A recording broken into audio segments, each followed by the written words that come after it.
it'll save you a fracture. I can't tell you to take the armor out of your jacket. I can just tell you that I take the armor out of my jacket. So I was just watching Ryan F9's very popular video on why he doesn't use armors in his jacket. Now this at a point when we finished designing our very first riding jacket with armors from Sastek.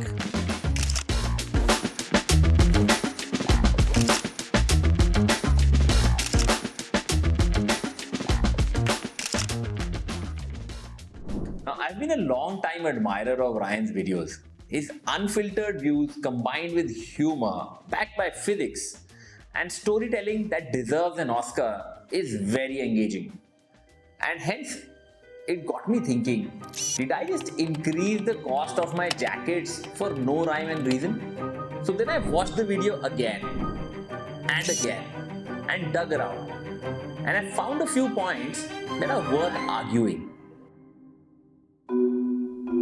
So first he says that armors don't protect against fractures, and then he backed it by some numbers. So I hit my elbow on the floor and it really hurt. Then I hit my elbow on the floor with an armor and it hurt less.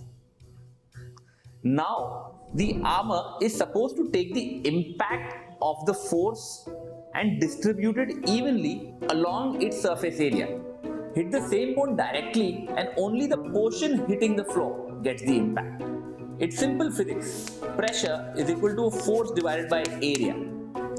Increase the area by 15 times and the pressure on your bones reduces by 15 times.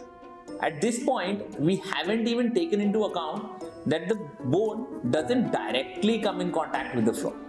He then further backed his theory by quoting Paul Wurns, saying that when cost is a concern, manufacturers will skim materials to keep costs down. Now that could be true and costs play a major role in manufacturing. But we wanted to give only the best. And that's why we went ahead with Sastek's latest level 2 armors that are also the thinnest in the market.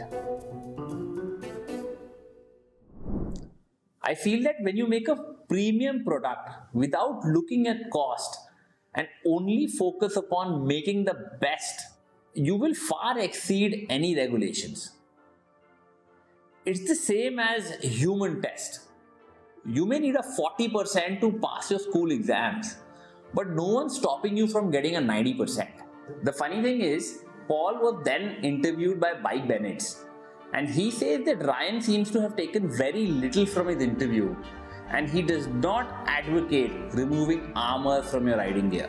What Ryan at Fortnite has done is he hasn't misquoted me. Let's be absolutely clear on that. He has quoted me accurately, but the context of what I said isn't actually reflected in the message in his video, because I certainly have never advocated removing armour. I think armour has a key role to play in protecting motorcyclists. And later in the video, he says that this might be because motorcycling brands want to protect themselves from generic brands like Coach and Levi's.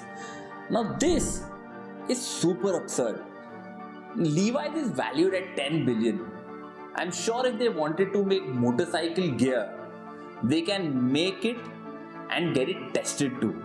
He says that he dislikes the bulkiness that the armors cause while wearing them. But if you use armors that are super light, are thin enough that you can't even feel them, and are crafted for maximum mobility, I really don't see a reason why you would want to remove them from your gear. Bottom line is, we're going ahead with armors in our jacket because just as Ryan quoted, life is beautiful and our instinct is to protect it.